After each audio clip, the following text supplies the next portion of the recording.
First things first, when you open the website for these new dietary guidelines, and that's found at realfood.gov.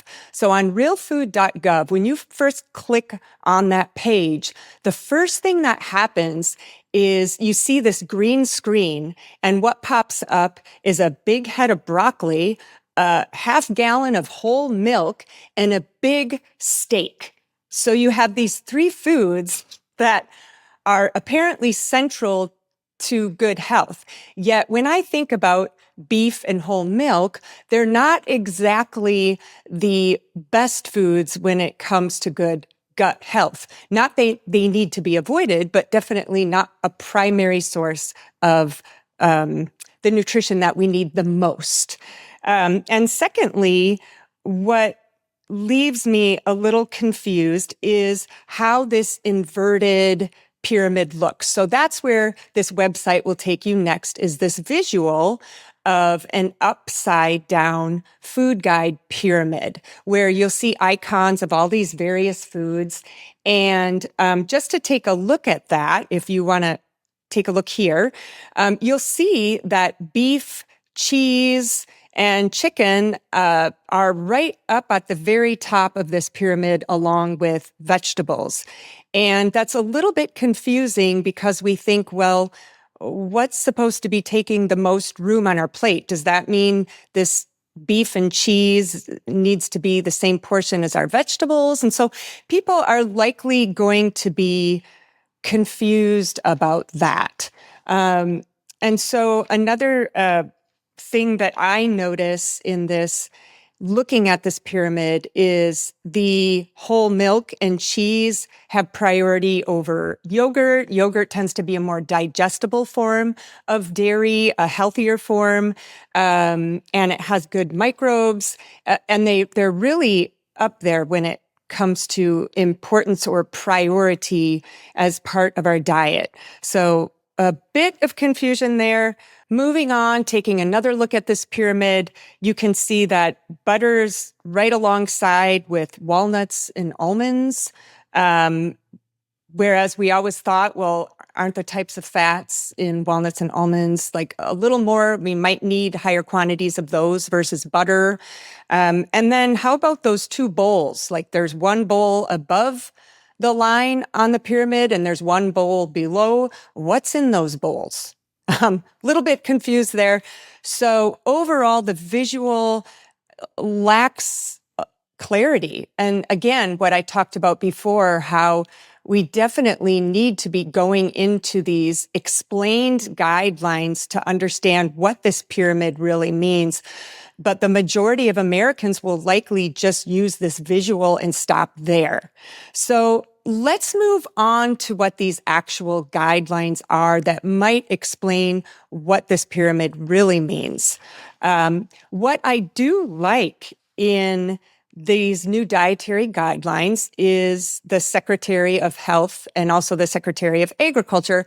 They open up with a letter. And if I could read that opening statement, it's actually very good.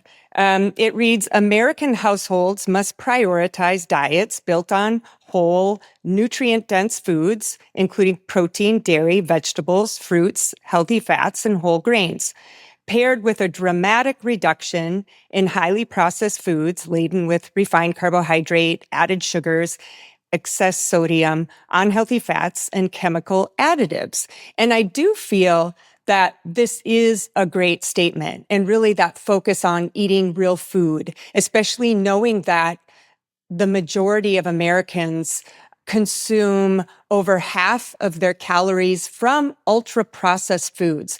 So if we can get this message out of that, I think that's probably one of the important messages of these new guidelines. But the question is, what are we going to be doing about this? But before I jump into these top principles or food guidelines for Americans, some other things that were mentioned in this initiative was to tackle the list of chemical additives that are generally recognized as safe. So a lot of these food additives that are in that GRAS category, GRAS, and there hasn't been enough research on a lot of these chemicals that are likely harming our health and our microbiome. So that is a good thing. But what you might notice if you want to read through this very long document is they do not include glyphosate. So when we're looking at chemicals in foods, it doesn't start at when a food is processed. It starts when a food is grown. And a lot of chemicals, pesticides are on the foods that we eat, both real food, real whole foods and produce, and our processed foods. And especially glyphosate, like I said, not included on that list. So here's a question, given that Bayer, which is the largest producer of glyphosate, has a pretty strong lobbying power in Congress. Is there some influence there that it was not included on the list? Is there a reason we're not really bringing up the chemicals in foods that come into the system through farming methods? So this is one thing that I feel is being overlooked, especially because all of our wheat, our oats, many beans, legumes, glyphosate is now widespread, and it's a known neurotoxin, and it harms our microbiome. We need to start at the soil. And I talked about this in a previous episode.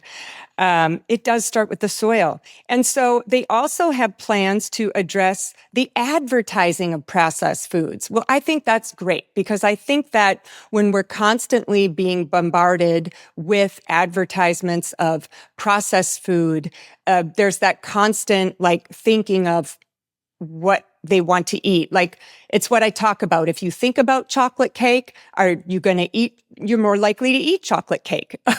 So it's really about really monitoring the advertising. I will love to see where that goes. And hopefully we see a difference. But also I think this needs to happen on the ground.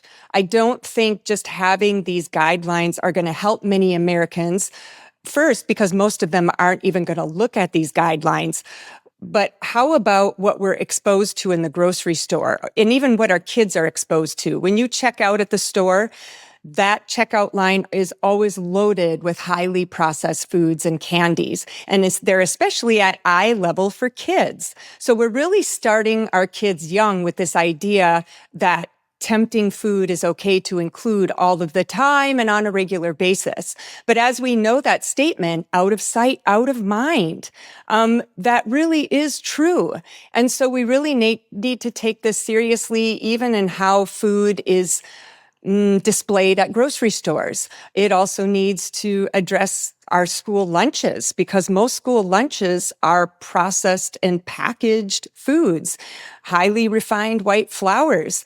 This is going to be a big thing to tackle because it's one thing for this statement to go out about how we need to reduce our intake of ultra processed foods. What are the policies out there to reduce temptation? And this I also talk about on the side because I work a lot with eating disorders. A lot of times eating disorders are a result of this conflict between what is healthy, yet getting all these messages of what is bad or that temptation of all of these other foods that might be in front of them versus those healthier choices. So really a lot that could be said about this. And finally, the recommendation for more home-cooked meals. Excellent advice, but how can we encourage families to actually follow through with such a practice? They're going to need help. If a family is very busy, which tends to be the case in our culture, where most people are overscheduled, including our kids, how do we learn to make quick, easy, good-tasting meals that include whole, healthy ingredients? So there also needs to be a campaign to have access to easy, healthy cooking online, virtually to families, and encouraging family meals.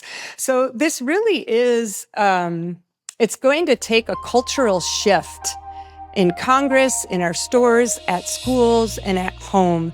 It needs to go far beyond what these promises convey in the guidelines.